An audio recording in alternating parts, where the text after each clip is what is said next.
رسميا جاندوجان ينتقل الى برشلونة لحد موسم 2025.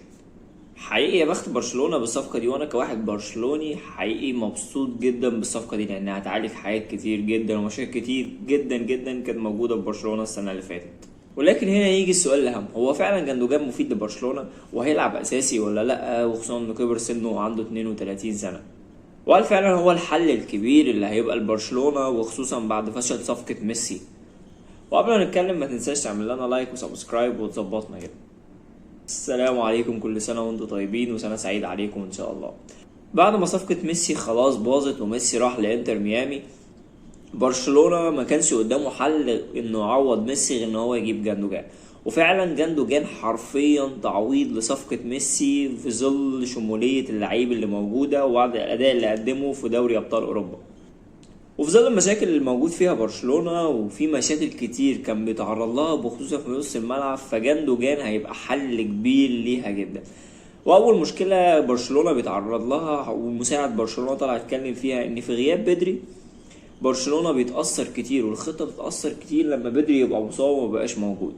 لكن انت تخيل جاندوجان وشموليته وصناعة لعبه وطريقته ان هي اصلا مناسبة لبرشلونة لما يبقى موجود تقريبا، حتى لو بدري غاب مش هيبقى فيه مشكلة، ما بالك الاتنين لو موجودين مع بعض برشلونة هيبقى عامل ازاي؟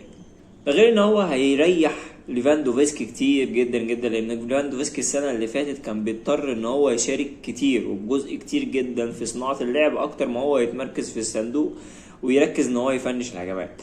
فمع وجود جاندوجان في الملعب ليفاندوفسكي مش هيضطر اللي هو ينزل كتير وهيركز بس اللي هو يبقى موجود في نهاية الهجمة والفينش بتاعه، ان جاندوجان ده هيبقى خلاص مركز في صناعة اللعب مع بدري ومع نص الملعب اذا كان بدري او جافي او ديونج ايا يكن مين اللي هيبقى موجود ومتاح.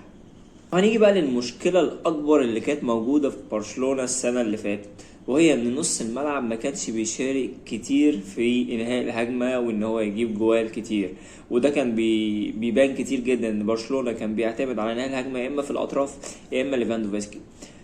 فمع وجود جاندوجان والشمولية حرفيا وطريقة تهديفه وطريقة قوته على الجون وتمركزه بره ال 18 بذكاء جدا جدا جدا هيفرق مع برشلونة، لانه اصلا جاي مع مانشستر سيتي 11 جون وصنع 7. انت متخيل لما جاندوجان يبقى موجود مع منظومة برشلونة هيجيب كام جون وهيساعد الفرقة ان هي تجيب كام جون؟ قدرات جاندوجان حقيقي مخيفة جدا واكيد هيساعد برشلونة في الاحسن والاحسن، لانه عنده 32 سنة واقوى دوري في العالم كان فت بدنيا. وما اعتقدش ان هو الدوري الاسباني موضوع البدني ده هيفرق معاه، لانه حرفيا كان فت بدنيا ولاعب معظم ماتشات دوري الابطال والدوري مع جوارديولا اللي بيحب يعمل تدوير كتير. حرفيا صفقة فعلا مبروك علينا ليها، وما تنساش تعمل لنا لايك وسبسكرايب. السلام عليكم.